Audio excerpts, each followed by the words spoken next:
Alright folks, so I'm moving on to the next thing on my list here, which is I'm going to get my bathrooms together. So this is the front bathroom in this mobile home, and it's a full bath, so it has a tub and shower combination, and then the toilet is here and the vanity is here. So somebody before me started a renovation in here, and this is how far they got. And now I'm coming in here and I'm going to do my thing. So what they did was between on the other side of this wall we have a living room, and so there's a thick wall here, and it's thick like this to accommodate this 3-inch stack here. And so basically what we have is two 2x2 walls that are side by side with that pipe in between. Now what they did here, I guess to make some kind of a feature where the toilet sits, was they cut part of the wall out to make a little alcove. Now the problem with that is that your toilet is going to, they didn't move the toilet flange, and so the toilet is going to sit like 4 inches away from the wall, which is kind of crazy. And so they had some V-joint pine material in here that I've already taken off. And you can see here they started doing the drywall. I'm going to take all of that out. There's no tile backer behind that's just drywall. It's not tile backer, so that's coming out. They put in a new tub, and they just went with a very inexpensive tub. This is an enameled steel tub. This is called an American Standard Cadet. You can buy these tubs for about $300 here in Canada. They installed a new shower valve, but all of the hardware is gone, so that doesn't do us much good.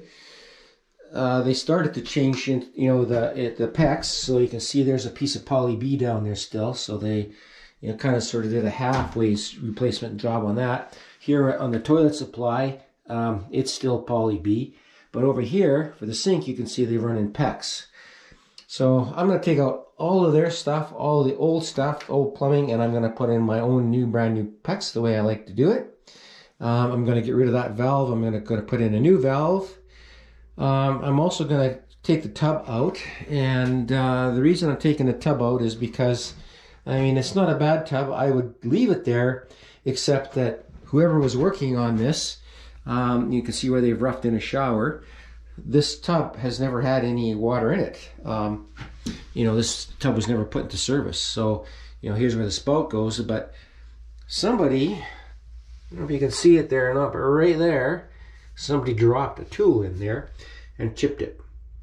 So because of that, and because it's an enameled steel tub, I'm going to take it out. Get rid of it. And all this is coming off. I'm going to be putting tile backer in there. We used to have that little window up there, which was kind of a useless feature. You got to crawl into the bathtub in order to, to open and close it. And it was an old aluminum window, so it wasn't efficient. I'm going to scrape the ceilings down in here. I'm going to build a little bulkhead over top of the vanity area here and install a recessed light. I've already installed a fan, so there was no fans installed in this room. They were counting on that little window over there for ventilation. And back when this home was built in 1984, you met code if you either had a window or else you had the fan. So by eliminating the window, we're going to put the fan in, and really you should have a fan anyways, because who wants to have the window open when it's like minus 40 degrees outside? So here I think they were probably planning to put that channel siding, the paneling as well. So anyways, this is all going to come out of here. I'm going to fix it.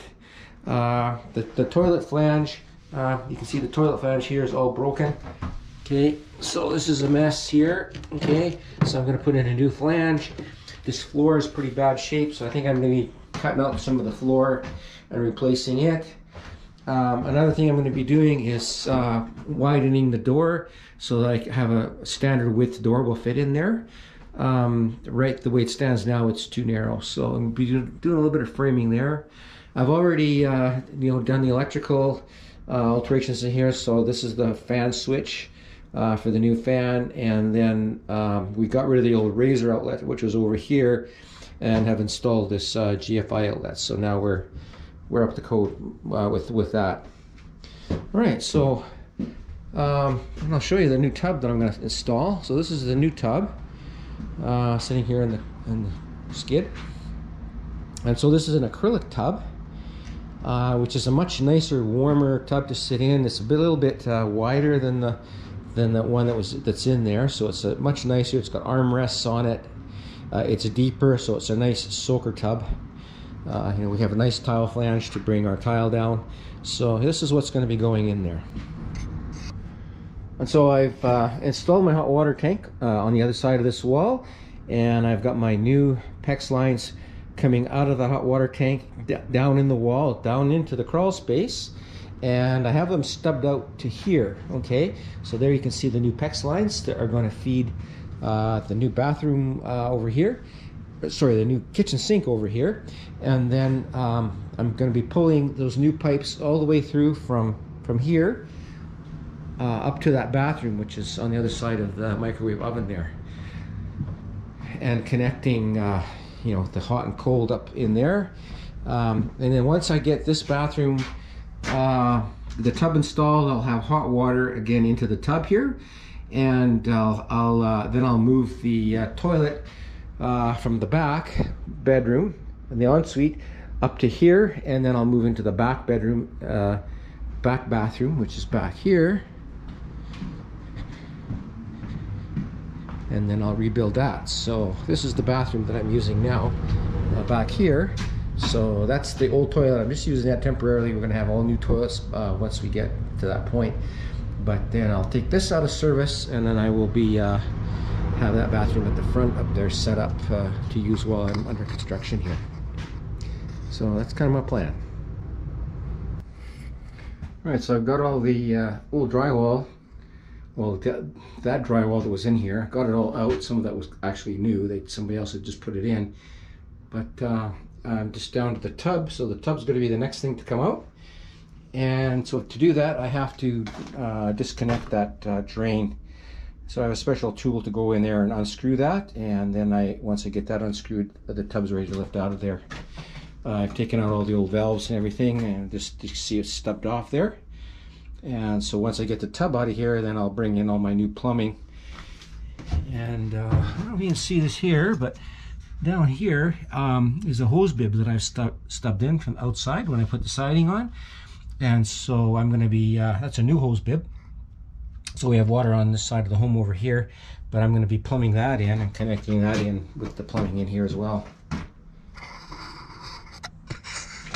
Yeah, so this is coming along. So you can see here, vapor barrier is in pretty bad shape. You know, nothing is sealed. It's just, I think it's 2 mil. So I'm going to take this all off, and I'm going to be putting some 6 mil poly on there, and I'm going to be sealing it in as much as I can, you know, under the circumstances here. All right, so moving right along here, you can see that I've got the old bathtub out. This is what it looks like in behind there. So now when you frame out these openings for the bathtub, sometimes in these mobile homes you're over 5 feet. This one is pretty much 5 feet.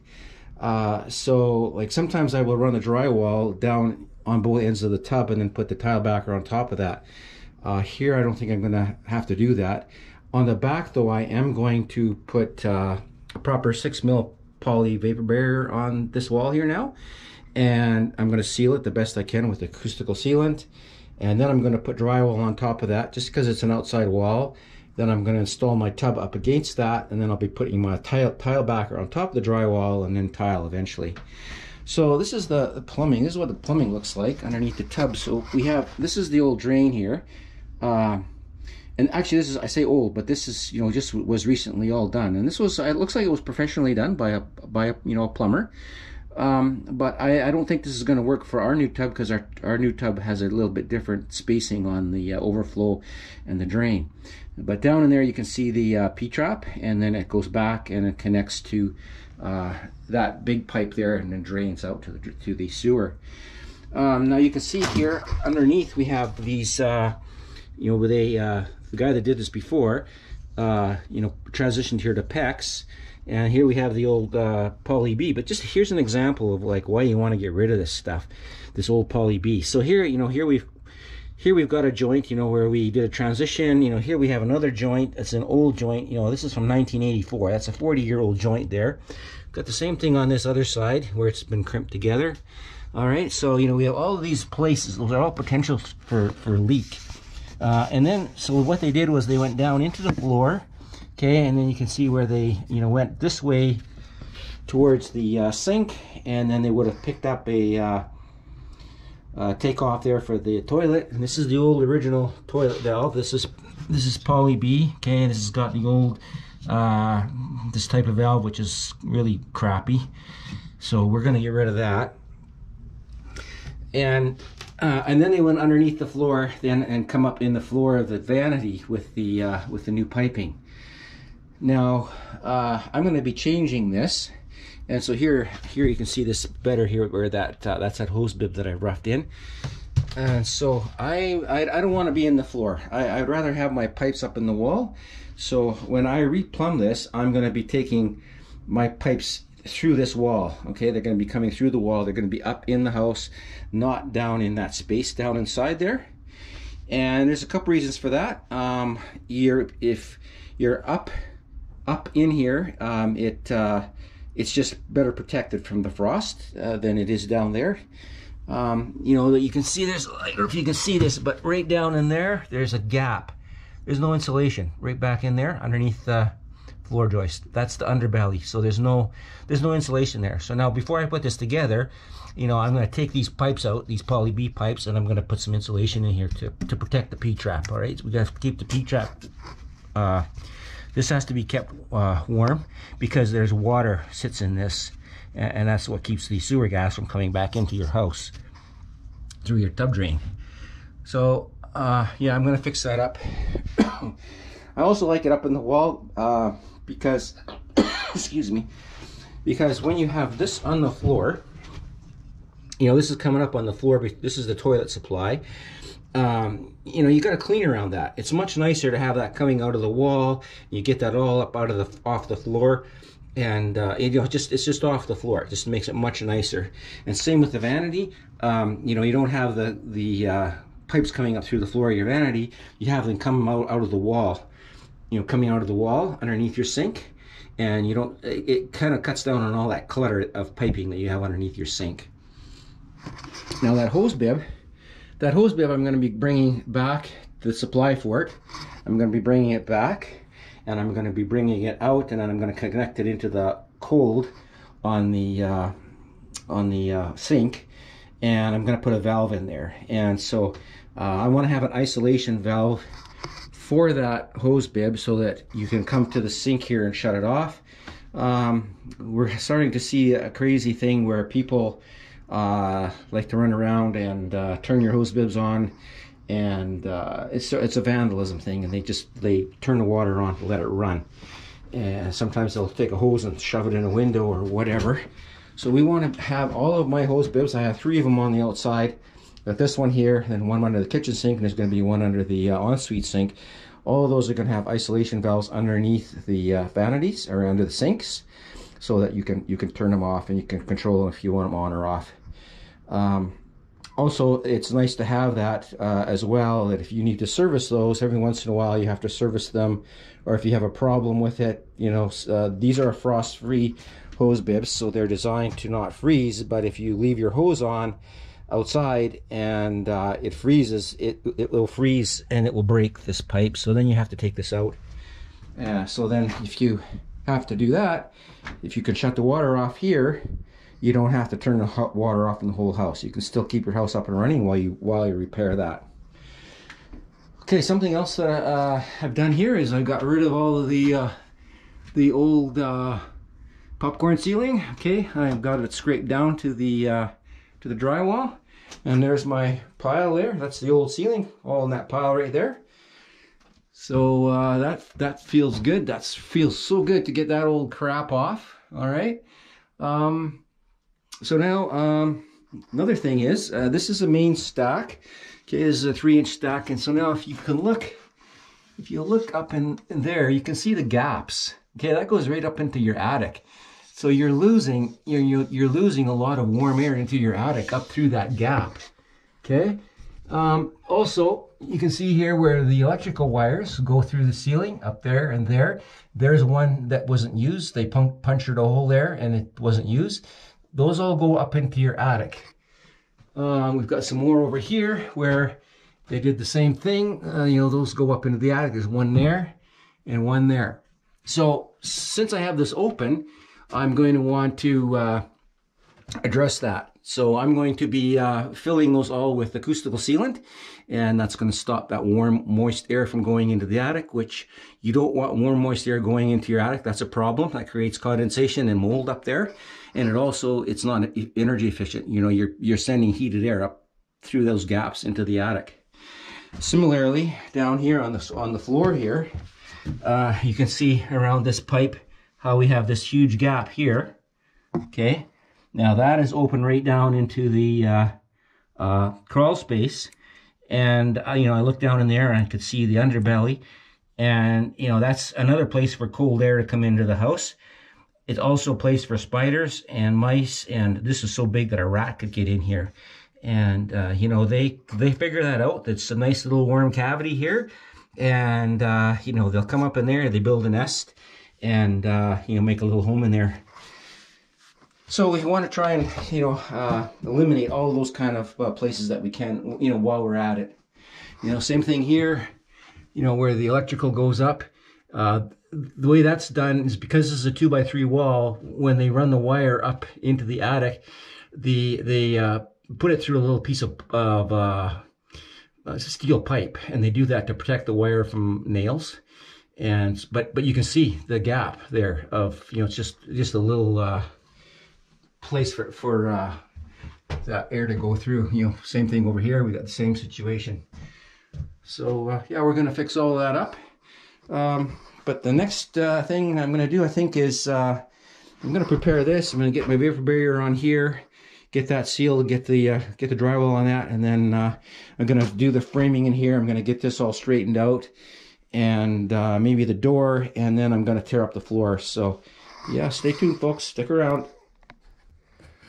All right, so I've got this wall cleaned up, the back where the tub's going to go there. So I've just put some 6mm poly vapor barrier in behind that, and then I applied a layer of 1/2 inch drywall. And so now my tub's going to go up against that, and then my tile backer will go on top of that. I've kind of got this wall cleaned up here now. This is the plumbing wall. I call it the plumbing wall. So we've got this big stack. So I've got this all, framed out again, so it's all flat. We got rid of that little alcove that was here. And it's basically, what we have here is a 2x2, two 2x2 walls, and, with these spaces in between. And that gives us room to, run the pipes through that we have to run through. So basically, so you can see now I've got all my plumbing is up in the wall here. And I don't have any of the supply lines in the floor anymore, so it's much easier to work up in here. But down here, we can see the two gray lines. So that's the hot and cold, the old poly B that comes from the other end of the house. And I have stubbed down into the space with the hot and cold.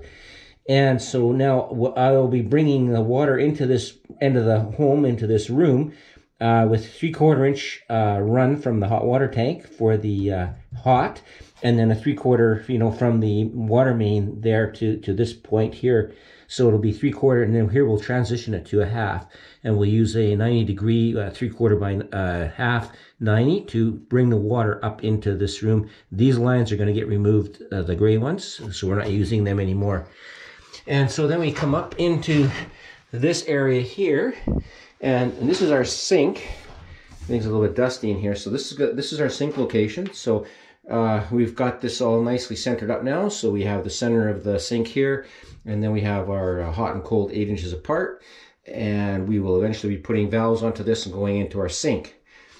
So now what I've done here with this white line, so you can see this white line now comes down here, follows along, and it joins up now to that hose bib that I've put outside. And this is the connection for the hose bib.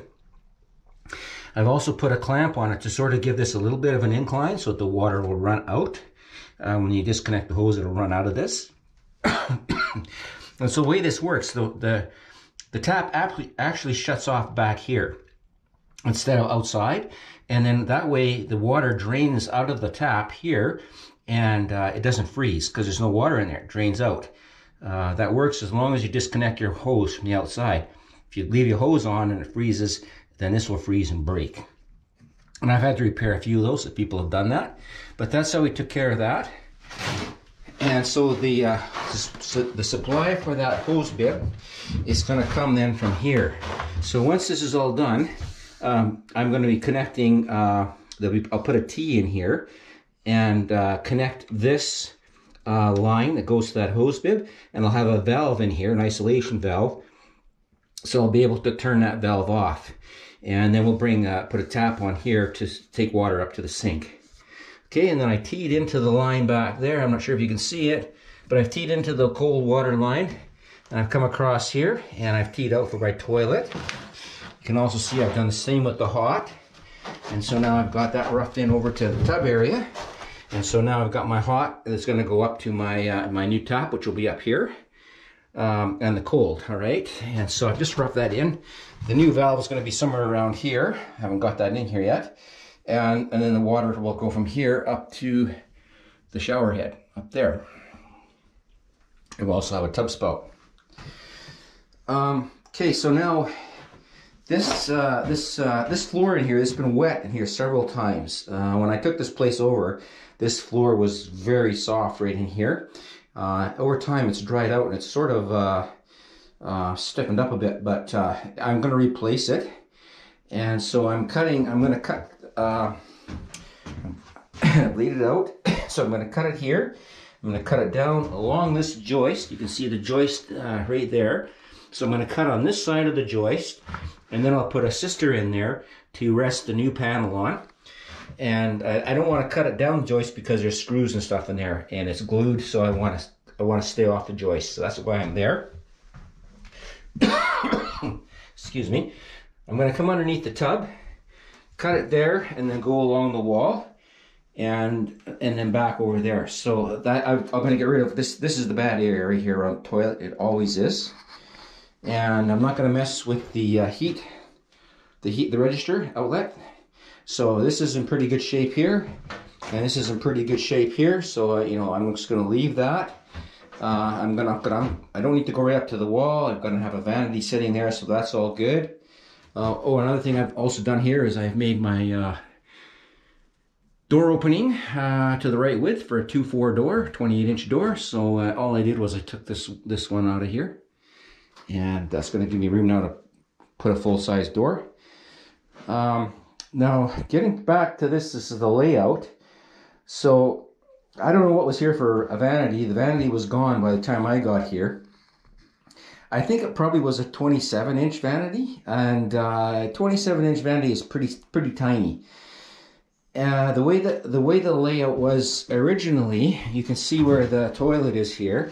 With a 20, it would have probably been a 27-inch vanity to give you the room. So most codes say that you have to have 15 inches from the center of your toilet to the nearest obstacle, which in this case is going to be the vanity on this side and the tub on this side. So I'd like to get a little bit bigger vanity, so I'd like to go to a 30-inch vanity. And so if I do that, a 30-inch vanity comes right up to this black mark here. The counter is going to stick over an inch, so this line here is an inch. Then if I go over here with my tub, this line here, right there is my tub. Okay, that's the edge of my tub. So between there and there, between the tub and the edge of the vanity, I've got 32 inches. So now I'm gonna 16 is my center. So this is the center. If I'm gonna center the toilet between the vanity and the tub. So we want to do that for a couple reasons. We want to, maximize our elbow room. And we also, if it's centered up, it looks better than if it's, scrammed onto one side. But you can see how far I'm off center here. So there's the center of it now, and here's the center of it where I want to be. So I showed you previously in a previous clip how this flange is damaged and how we have to replace this anyways because it's all broken. And wasn't sure where this pipe was going to go, but I've discovered that the pipe goes that way, okay, and then it connects back underneath, and it connects into this main stack. The bathtub drain comes across underneath, connects into the main stack as well, and then you can see up here how the sink connects into the main stack. Now this is something that's a little bit tricky here. Normally we don't see it like this. Normally we have a piece of 1.5 inch stubbed out of the wall, and then we use a 1.5 inch ABS or PVC, depending where you are, P-trap that we run our 1.25 inch tail stock into from the sink. So in this case, because there's not room for all of that, what they did was they actually put the tail piece right here. So we'll be running with a 1.25 inch chrome P-trap into this area right here. It's going to go right into the wall there. Kind of a funny thing. So anyways, I'm going to cut this floor out now, and then I'm going to cut that main 3-inch pipe, and then I'm going to install a new flange, and I'm going to move it all over so it centers up over on this line now, and then I'll have everything the way I want it here.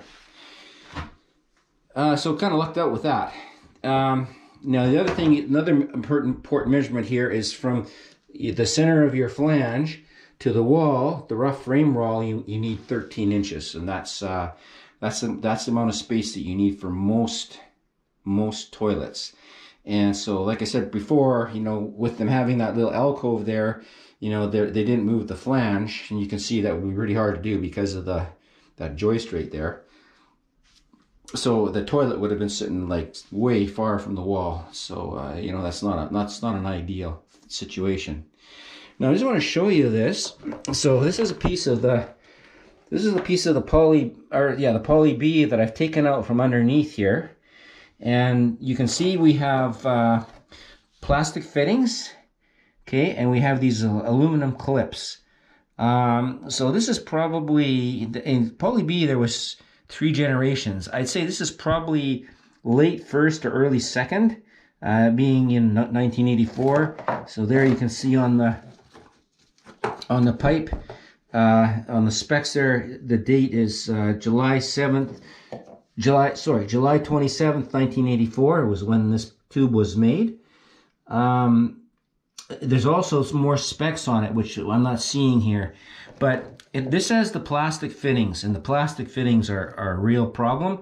The aluminum bands, not so much. I don't like them. I prefer to have I prefer to use, you know, like this, okay? With the copper bands, all right, and the brass fittings. To me, that's a good joint. But here we have the plastic, and you can see all this crud, okay, all this crud on here, both sides. What that is, this has been leaking, so it's been seeping, and it's a very, very slow leak. It's been seeping underneath there, and then you get this corrosion on here. So we are definitely due for a repipe on this home. Okay, so I'm going to open up this floor, and once I get to that point, then I'll show you a bit more where I'm at then. Yeah, so this is the new flange. It's going to be going in there. It has a test plug in it, so that it doesn't have the hole through, but it'll be open when it's done. But you can see what's missing on the old one is this flange around the outside. Okay, so that flange is what gets screwed to the floor and what holds it. So you can see here, this is just wiggling around. All right, so when you have your good wood here, we will screw this to the floor. All right, and then this is also where our T-bolts go to fasten the toilet down. And on that other ring, it was all broken, and so that's why, you know, we're replacing it. So we got to take all that old crap out of there, and we have to put this new one back in there in its place. All right, folks. So I've got that flooring pulled up, and it was in pretty good shape. It was just a bit. It's bad around the toilet. So the toilet has been leaking for a long time, and so I'm going to show you here what's underneath your bathroom floor, in case you are wondering. So these are our 2x8 floor joists here that are running across, and you can see normally they're 16 inches apart. Well, that's 16 from there to there, but there you can see they've changed it for the plumbing. So they offset the joist for that main stack. So there's that one on the other side. of the stack, and then they're 16 inches, and so they end up with this smaller space in between.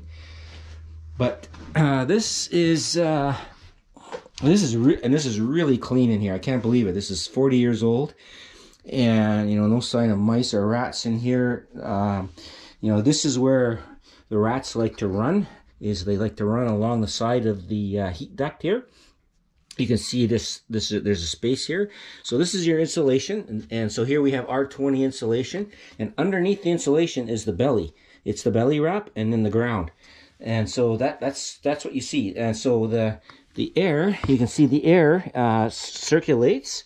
Got a few spider webs in here over the insulation to keep the floor warm, and so you can see it's higher over there than it is here, and it's here it's because it's going underneath that duct, and then, you know, all of your plumbing runs alongside of that in that space, and that's what keeps it warm so it doesn't freeze.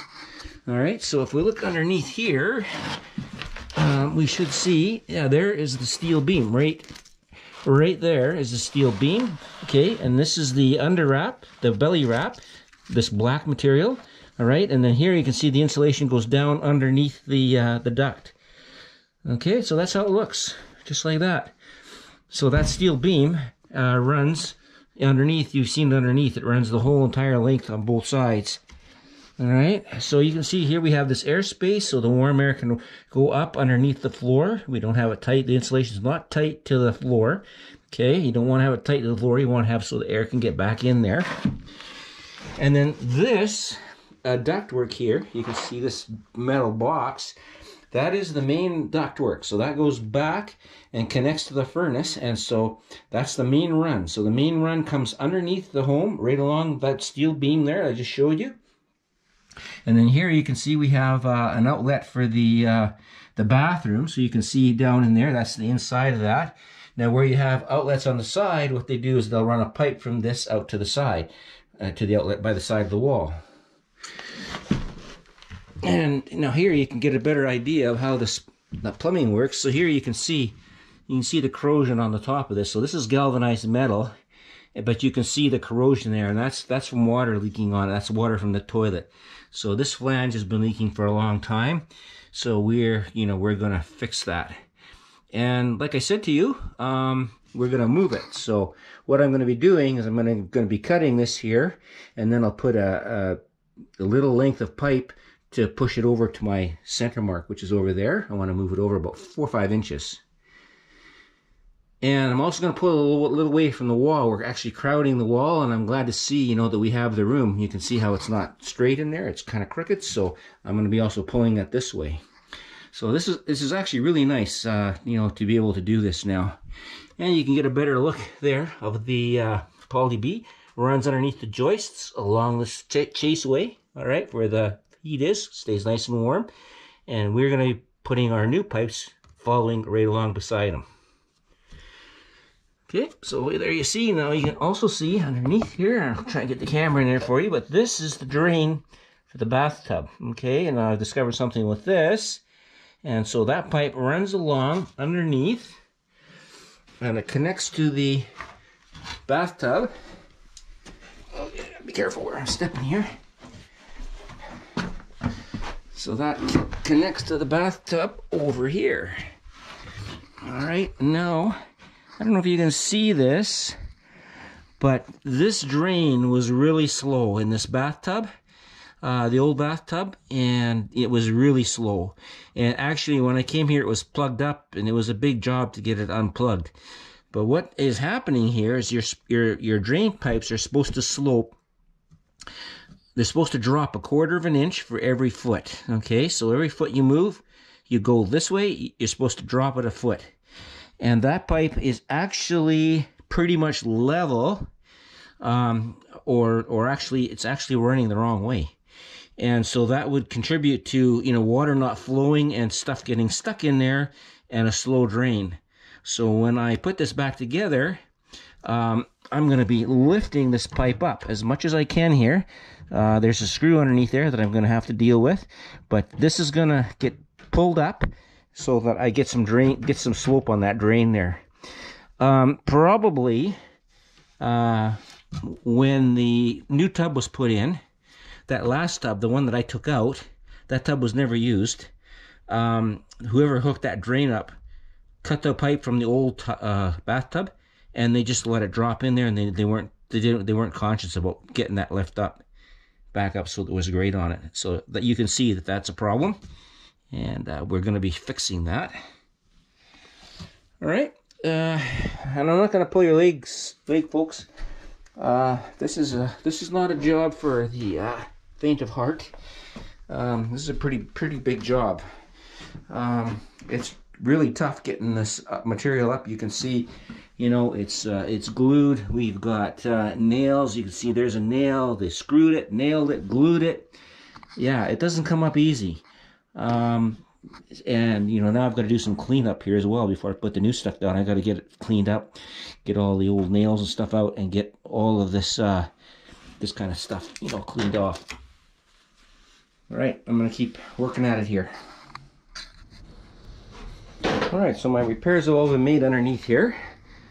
So I've stubbed in a couple of 3/4 inch lines on the ends of my half inch my half inch drops, and so now I've got that stubbed back to this side of the wall. So I have stubs right to this point here. Okay, so when I get to the point of connecting point B with point A down there, I'll run my new pipes underneath.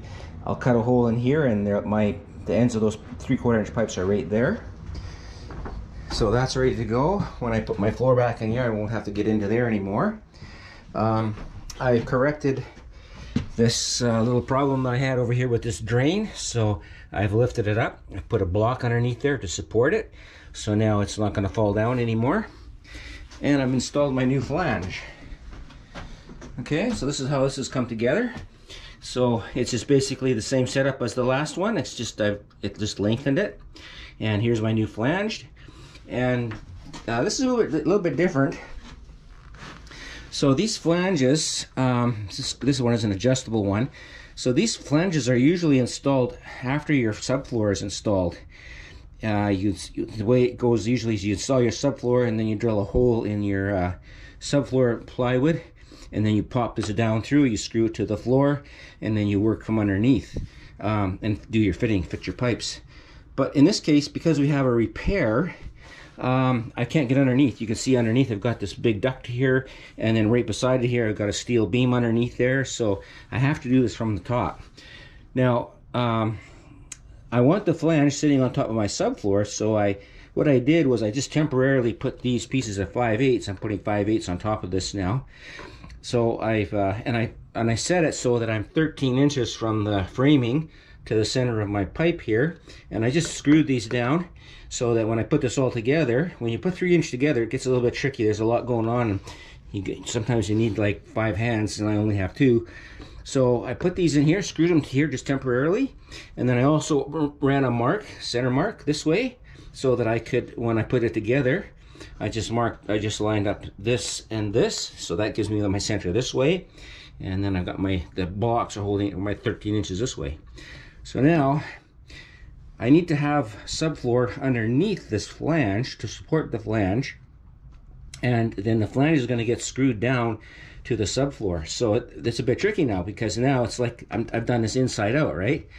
So what I have to do now is I'm going to have to cut my subfloor panels, and then I'm going to have to join them underneath there. So I'm going to have to bring them together from both sides underneath the flange. Now I'm going to be using some tongue and groove, so that tongue and groove is going to mate together, and it'll actually turn it into one panel. And then when I put my underlayment on top of that, I'm using a 1/4 inch SurePly product, which I will put on top of that. Then that will sort of all join it together, and it'll be nice and solid. So I've installed the backing there for my new panel to sit on. I've also installed one along this side here, so you can see what I've done is just took a piece of 2x3 there and glued it and screwed it to the side of the joist. That's what we call sistering it up. So now I have a place for my new subfloor to sit there and sit there, and in here we're going to leave this open because we have to leave that open for the tub drain. But I'll show you once we get there. So I'm ready to go ahead now and fit this fit these panels. Now you can see I've cleaned as much glue as I can off of there. It's pretty even off the tops. It's, you know, fairly smooth. I got rid of all the old nails and everything, so I'm ready to go ahead now. Okay, now just before I put this next panel in, I got the first one in over here, and so I have the groove there. Now this piece that I'm going to put in is the tongue is going to go in and fit in there, and that's going to make that all solid. But yeah, you can kind of see how this has come together here. You know, so I'm halfway underneath that flange. All right, so then I'm gluing it to the joists with PL400 construction adhesive and screwing it down with some 2-inch flooring screws. Okay folks, so you can see I've got my panel down now, and so I've just used, this is a product called True Floor, and it's a subfloor material, and it's an OSB.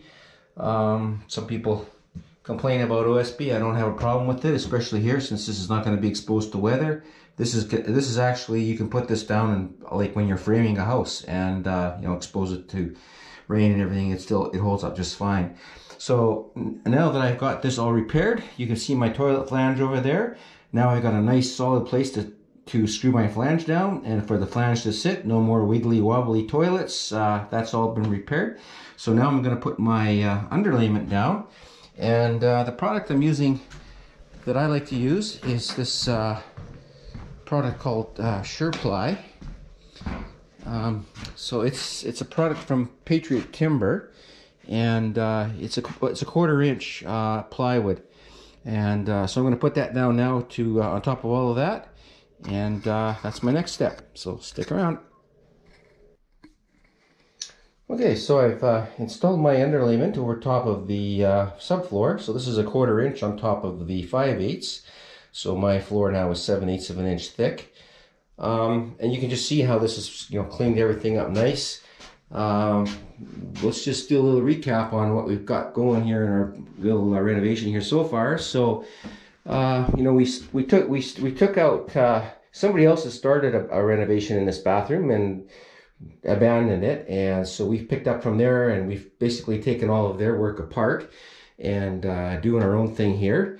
So we started way back when by taking out, there was an old razor outlet here, and we've installed a new GFI outlet. So that was kind of one of the first things that we did way back when. Then we installed this bathroom fan up here. We also got rid of some old lighting, which we're going to change. We also got rid of there was a little window up on top there, which you had to crawl into the bathtub and remove. So we opened, so we've removed that. And then we took out the old bathtub, and then we prepared this. We've prepared this area. We put new 6mm vapor barrier underneath the drywall there. We've sealed it the best we could with acoustical sealant, and then we applied a 1/2 inch drywall on top of that, that being the exterior wall. Then we roughed in some plumbing here. We put in plumbing for our new tub, and we've also did some plumbing here for the toilet and the sink. We're not sure, but we think that the old vanity here was probably a 27 inch, so we're going with a 30 inch now. You can see it on laid on the floor right there where it is. We had an old leaking, broken toilet flange there, and so we relocated that over. We moved it about 4 inches over to get it centered now between that vanity and the tub over here. We've corrected bathroom drain. This drain was running very slowly. We figured out that it was because, part of it was because it was actually sloping back towards the tub instead of towards there. So we've pulled that up, fixed that up. So that's all done. What else have we done here? Talking about the tub not draining properly. Another thing that was going on here was when we took the place over, it was not level. The floor was not level. So we leveled it as part of the process of our renovation here. And you know, we did that way back at the beginning. And so now, I don't know if you can see this or not, but you know, if you look at the level, we're like bang on level now. So that's going to make installing our tub very easy.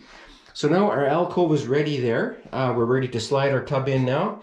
And so that's going to be the next process there. We also fixed our opening here. So now we can put in a regular 28-inch wide residential door there. So that was basically, you know, taking out that one stud. That's not a load-bearing wall, so we can do that, no problem.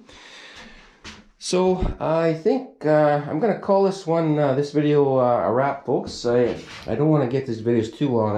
You know, some of them are getting kind of long.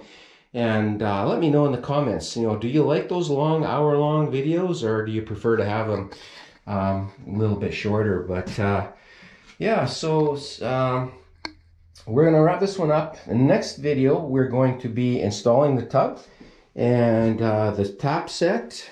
We're going to be putting drywall in this room. We're going to install tile backer all around the tub. We're going to build a little bulkhead here, which is going to be a little feature with some recessed lighting. So yeah, folks, if you want to see how that all comes together, catch us on the next video, and we'll see you then. Thanks for watching. Bye-bye.